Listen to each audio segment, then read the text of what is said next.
નમસ્કાર વિદ્યાર્થી મિત્રો, કેમ છો? મજામાં? જય શ્રી કૃષ્ણ સૌને.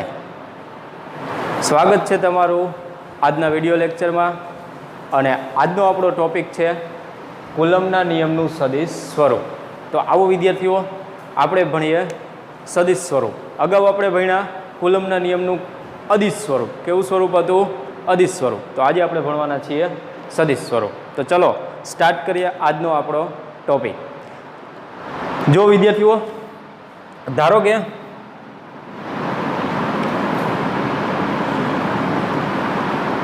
આ ઓ બિંદુ છે અને ઓ બિંદુથી Q1 અને Q2 વિદ્યુતભાર અનુક્રમે R1 સદિશ અને R2 સદિશ વડે દર્શાવેલ છે. બરાબર? આપણે શું કર્યું તો કે ઓ બિંદુ ધારી લીધું અને ઓ બિંદુથી Q1 વિદ્યુતભાર અને Q2 વિદ્યુતભારના શું દર્શાવ્યા તો કે સ્થાન દર્શાવ્યા. બરાબર? તમે ધોરણ 11 સાયન્સમાં ભણી ગયા. આ એક્સ અક્ષ, આ વાય અક્ષ, આને શું કહેતા હતા આપણે? ઉગમ બિંદુ O. અને ઉગમ બિંદુથી જો કોઈ પદાર્થ અહીંયા રહેલો હોય તો એનો સ્થાન સદિશ, ઉગમ બિંદુથી આ બિંદુને જોડતો સ્થાન સદિશ, એને આપણે શું કહેતા હતા? R1. અને જો બીજો કોઈ પદાર્થ અહીંયા રહેલો હોય તો એનો સ્થાન સદિશ શું થાય તો કે R2. આ 1 અને 2. બરાબર? તો 1 અને 2 પદાર્થના સ્થાન સદિશ ઉગમ બિંદુની સાપેક્ષે R1 અને R2. તો આવી જ પ્રોસિજર અહીંયા છે. અહીંયા આપણે ધારી લીધું ઓ બિંદુ, ઓ બિંદુથી Q1 વિદ્યુતભાર અને Q2 વિદ્યુતભારના સ્થાન સદિશ R1 અને R2 છે. બરાબર? એટલે આ શું દર્શાવે છે તો કે Q1 વિદ્યુતભારનું ઓ બિંદુથી અંતર દર્શાવે અને આ શું દર્શાવે R2 તો કે Q2 વિદ્યુતભારની ઓ બિંદુની સાપેક્ષે અંતર દર્શાવે. ખ્યાલ આવી ગયો? તો વિદ્યાર્થીઓ, આકૃતિ દોરતા જાઓ અને વર્ણન કરતું જવાનું છે. બરાબર? ફિઝિક્સની અંદર આપણે આકૃતિવાળી કોઈ પણ થિયરી હોય તો તમારે એને ગોખવાની કે રટણ કરવાની કોઈ જરૂર છે નહીં. સિમ્પલ, સાવ લોજિક છે. આકૃતિ ઉપરથી જ એનું વર્ણન થાય, એનો નિષ્કર્ષ આકૃતિ ઉપરથી જ નીકળે છે. બરાબર? એટલે તમને આકૃતિ આખી કમ્પ્લીટ મગજમાં સેટ હોય ને તો તમે એના ઉપરથી શબ્દો બનાવી શકો છો તમારી રીતે. હા, અહીંયા મૌલિકતા ફિઝિક્સની અંદર ચાલે છે. બરાબર?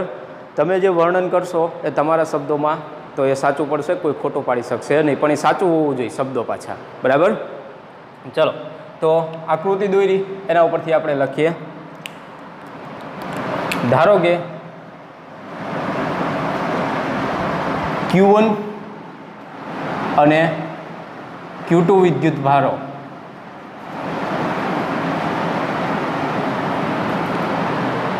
ધારો કે Q1 અને Q2 વિદ્યુતભારોના સ્થાન સદિશો O બિંદુની સાપેક્ષે સ્થાન સદિશો અનુક્રમે O બિંદુની સાપેક્ષે R1 અને R2 છે. જો જે આકૃતિ દોરી એ જ આપણે અહીંયા વર્ણન કરી નાખ્યું. ખ્યાલ આવી ગયો? જો આ Q1 અને Q2 વિદ્યુતભાર સમાન મૂલ્યના હોય તો શું થાય? તો તમને ખબર જ છે, સમાન મૂલ્યના હોય તો શું થવાનું છે તો કે તેમની વચ્ચે અપાકર્ષણ બળ લાગે. કયું બળ લાગે? અપાકર્ષણ બળ. તો Q1 છે એ કોને અપાકર્ષે? આ Q2 Q1 ને અપાકર્ષે અને Q2 આ Q1 Q2 ને અપાકર્ષે. અહીંયા શું થશે? જો આના ઉપર સમાન મૂલ્યના વિદ્યુતભાર હશે તો આ Q2 Q1 ને અપાકર્ષે આ તરફ. બરાબર? અને આ Q1 છે એ Q2 ને અપાકર્ષે આ તરફ. બરાબર? તો શું થઈ ગયું? તો કુલમના નિયમ મુજબ આ Q1 ઉપર લાગતું બળ કેટલું હશે તો કે F. અને કોના ઉપર બળ લાગે છે? Q1 ઉપર. કોણ લગાડે છે? Q2. એટલે શું કરે છે? અપાકર્ષે એટલે એનો મતલબ શું આપણે કીધું ને કે વિદ્યુતભાર Q1 છે બરાબર, Q1 ને કોણ અપા કરશે છે Q2, એટલે એનો મતલબ એમ કે Q2 આના ઉપર ધક્કો મારે છે, બળ લગાવે છે બરાબર, અને આ દિશામાં છે તો 1 પર 2 વડે લાગતું બળ F12, એવી જ રીતના Q2 ને કોણ અપા કરશે છે તો કે Q1, અને કઈ દિશામાં, આ દિશામાં ધક્કો મારે છે અને બરાબર સમાન મૂલ્યના છે એટલા માટે, તો Q2 ઉપર લાગતું બળ કેટલું F12. ખ્યાલ આવી ગયો?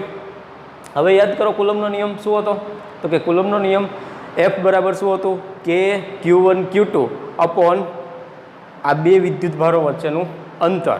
તો અહીંયા પણ આપણે અંતર દર્શાવવું પડશે બરાબર, એટલે કે કુલમનો નિયમ એવું કહેવા માગતો હતો કે આ બે વિદ્યુત ભારોના મૂલ્યના ગુણાકારના સમપ્રમાણમાં અને તેમની વચ્ચેના અંતરના વર્ગના વ્યસ્ત પ્રમાણમાં, અને તથા અહીંયા એક બાબત ખાસ યાદ રાખજો, કઈ તો કે બે વિદ્યુત ભારોને જોડતી રેખા ઉપર જ બળ લાગે.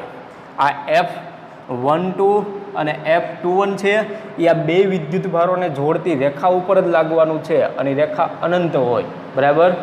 એટલે અહીંયા આપણે કહી શકીએ કુલમના નિયમ મુજબ જે સૂત્ર હતું F બરાબર કે Q1 Q2 અપોન R², તો અંતર R દર્શાવવા માટે હું અહીંયા લઈ લઉં દાખલા, હું અહીંયા ધારો કે Q1 થી Q2 તરફ સદિશ દોરું, આ સદિશ દોર્યો મેં Q1 થી Q2 તરફ, અને હા એક બાબત હજુ યાદ રાખજો, સદિશોમાં ખાસ ભૂલ કરશો તમે, આ સદિશ જ્યાં આવશે ને ત્યાં તમને થોડીક તકલીફ થશે, પણ યાદ રાખો જો સદિશમાં દિશા દર્શાવવા માટે કેવી રીતના લેવું, તો કે તમે સદિશ કોઈ પણનું સ્થાન દર્શાવતા હોય, તમે શું કરતા હોય સ્થાન દર્શાવતા હોય તો ત્યાં હંમેશા શું રાખવાનું શીર્ષ. અહીંયા જો ઓની સાપેક્ષે હું Q2નું સ્થાન દર્શાવતો હતો તો મેં અહીંયા શું રાખ્યું હતું શીર્ષ, અને પૂછ ક્યાં રાખવાનું જેની સાપેક્ષે હોય ત્યાં, એટલે સદિશની પૂછ ક્યાં છે ઓની સાપેક્ષે, જેની સાપેક્ષે હોય ત્યાં શું રાખવાનું પૂછ, અને જેનું સ્થાન દર્શાવતા હોય Q2નું સ્થાન દર્શાવો છો તો ત્યાં હંમેશા શીર્ષ રાખવાનું, એટલે આ બાબત ખાસ યાદ રાખજો. ચલો તો અહીંયા Q1 થી Q2 તરફ મેં સ્થાન સદિશ દોર્યો બરાબર, આ દિશામાં, તો આ બંને વચ્ચેનું અંતર કેટલું થઈ ગયું R21 બરાબર શું થશે તો કે અંતિમ માઇનસ પ્રારંભિક, એટલે કે શીર્ષ માઇનસ પૂછ, એટલે R2 માઇનસ શું થઈ ગયું R1. ખ્યાલ આવી ગયો? R2 minus R1. એવું જરૂરી નથી કે આ દિશામાં જ લો, તમે આ દિશામાં પણ લઈ શકો, જો આ દિશામાં હોય તો શું થાય R12, આ દિશામાં દોરો તો અહીંયા શું થઈ જવાનું છે R12 બરાબર, તો R1 માઇનસ શું થાય R2. ખ્યાલ આવી ગયો? ચલો તો આજે વર્ણન કર્યું સ્થાન સદિશનું, એના ઉપરથી આપણે શું કરીએ નેક્સ્ટ સ્ટેપ, શું કર્યું હતું નેક્સ્ટ, તો કે Q1 થી Q2 તરફ એક સદિશ દોર્યો હતો બરાબર, તો અહીંયા આપણે એ જ લખવાનું છે કે ધારો કે Q1 થી Q2 તરફનો સ્થાન સદિશ કયો હતો R21, એટલે આપણે લખીએ ધારો કે Q1 થી Q2 તરફનો સ્થાન સદિશ શું હોય તો કે સ્થાન સદિશ કયો હતો R21 છે કે નહીં, એના બરાબર શું હતું R2 માઇનસ R1. ખ્યાલ આવી ગયો?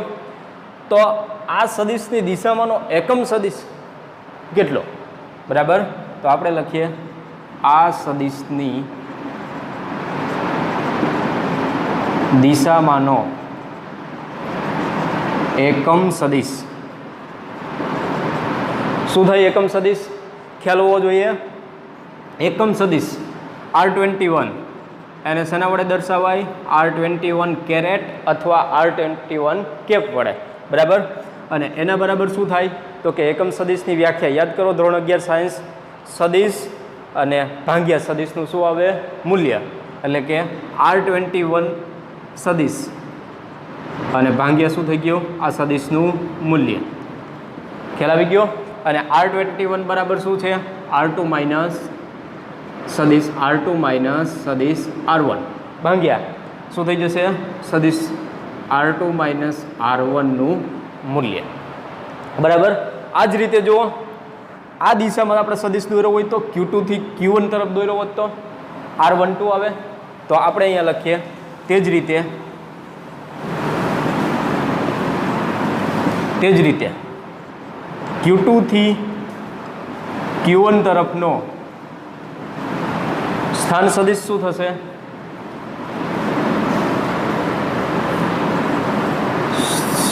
સ્થાન સદિશ R12 Q2 થી Q1 તરફનો R12 એના બરાબર શું છે? R1 minus R2. ખ્યાલ આવી ગયો? તો આ દિશામાંનો એકમ સદિશ, તો અહીંયા આપણે લખીએ એકમ સદિશ કેટલો થઈ જાય? R12 કેરેટ બરાબર શું આવશે? સદિશ ભાગ્યા સદિશનું મૂલ્ય. તો R12 સદિશ ભાગ્યા R12 નું મૂલ્ય બરાબર શું થાય? તો કે બરાબર R1 માઇનસ R2 અને ભાગ્યા R1 માઇનસ R2. બરાબર સમજાણું અહીં સુધી? હવે આગળ શું કીધું આપણે? તો કે બે સમાન પ્રકારના વિદ્યુતભાર છે તો શું કરે છે? બે એકબીજા ઉપર બળ લગાડે છે. આ Q1 પર Q2 વડે બળ લગાડે, આ આને ધક્કો મારે અને આ આને ધક્કો મારે અને બે આ દિશામાં અપાકર્ષે છે, બંને વચ્ચે અપાકર્ષણ બળ લાગે છે. બરાબર. તો Q1 પર Q2 વડે લાગતું બળ હવે આપણે શું લખીએ? જેમ આકૃતિમાં દર્શાવેલું છે એ જ શબ્દો અહીંયા તમારે વર્ણન કરવાના છે. તો હવે આપણે લખશું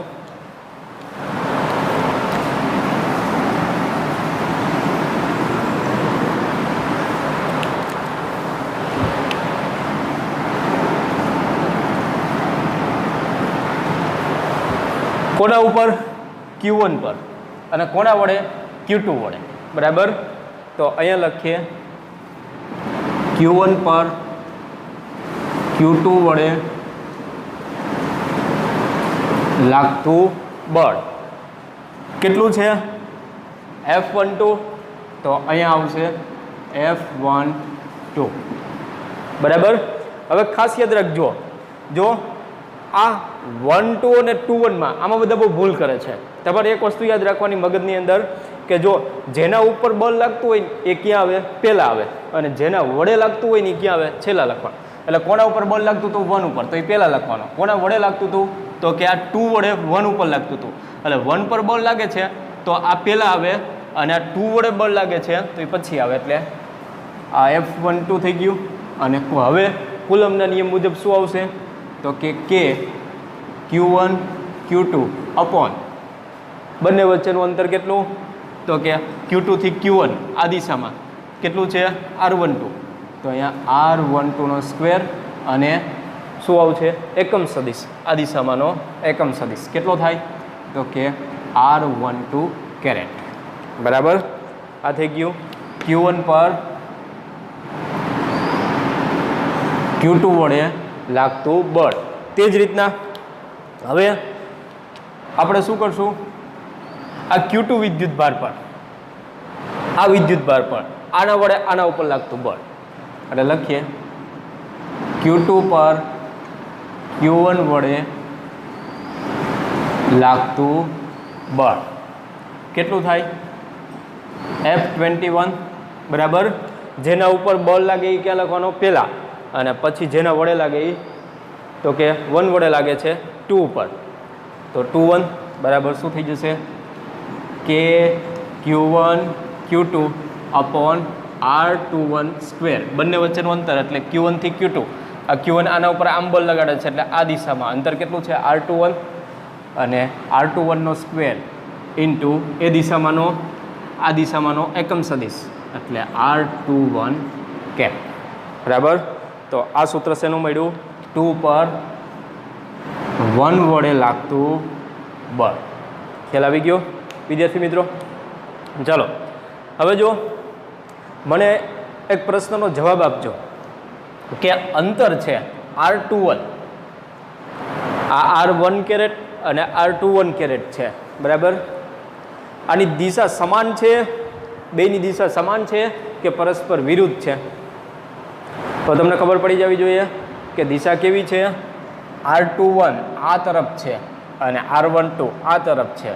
દિશા કેવી છે? બંનેની વિરુદ્ધ. બરાબર. અને અંતર તેમની વચ્ચેનું કેવું છે? તો કે આ R21 અને R12 અંતર કેવું છે? સમાન છે. બરાબર. એટલે લંબાઈ બંને વચ્ચેની Q1 થી Q2, Q2 થી Q1, Q1 થી Q2. એટલે એનો મતલબ એમ થયો કે જામનગર, આ દ્વારકા છે, દ્વારકાથી જામનગર અને જામનગરથી દ્વારકા, અંતર કેવું રહેવાનું? સરખું. પણ દિશા કેવી? જો જામનગરથી દ્વારકા આવતા હોય તો આ તરફની દિશા, પણ દ્વારકાથી જામનગર જતા હોય તો આ તરફની દિશા. બરાબર. પણ બંને વચ્ચેનું ડિસ્ટન્સ કેવું રહેવાનું? સમાન. એટલે અંતર સમાન છે પણ દિશા કેવી થઈ ગઈ? વિરુદ્ધ. તો આપણે અહીંયા લખીએ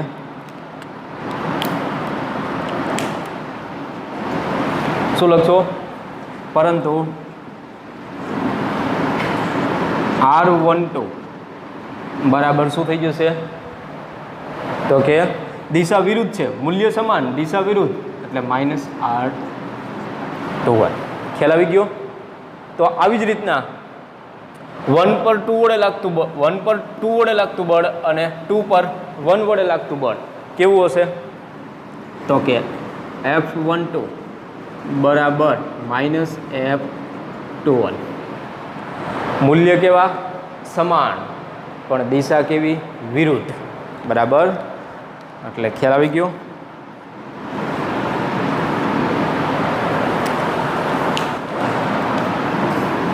તો વિદ્યાર્થીઓ, આ શું દર્શાવે છે?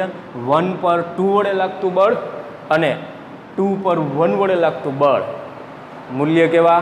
સમાન, પણ દિશા કેવી? વિરુદ્ધ. બરાબર. એટલે સમાન મૂલ્યના પણ પરસ્પર કેવા હોય છે? વિરુદ્ધ દિશામાં હોય છે. બરાબર. તો આ થઈ ગયો કુલમનો નિયમ સદિશ સ્વરૂપે. સમજાણું? તો હવે બે બાબત છે એ આપણે સમજી લઈએ. જો વિદ્યાર્થીઓ, Q1 અને Q2, આ Q1 અને Q2 બંને ધન હોય કાં તો બંને કેવા હોય? ઋણ હોય. એટલે હું અહીંયા લખું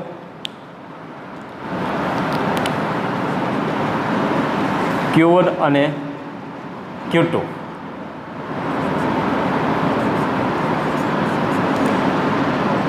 બંને કાં તો ધન કાં તો કેવા હોય?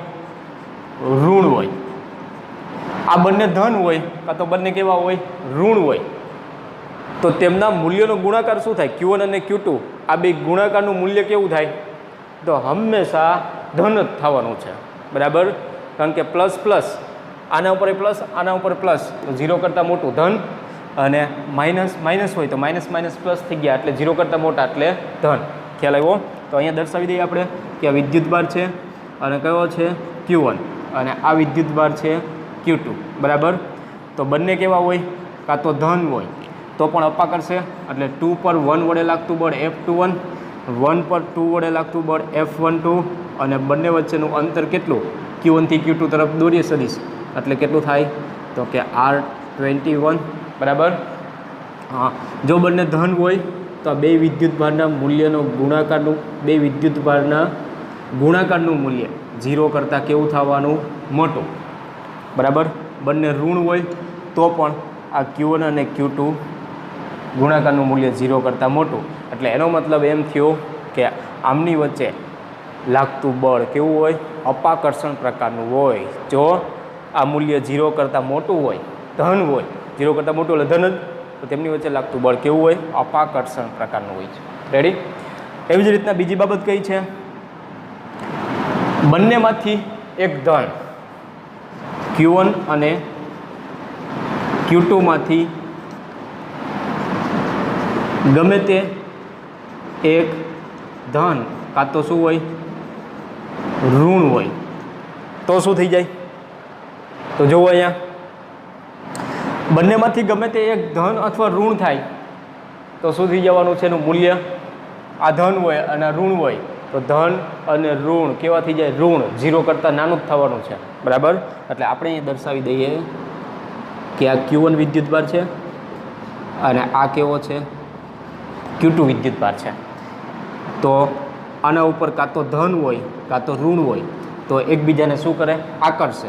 એટલે આ આવી રીતના થઈ જશે F12 અને આ F21 અને બંને વચ્ચેનું અંતર કેટલું તો કે R21 બરાબર.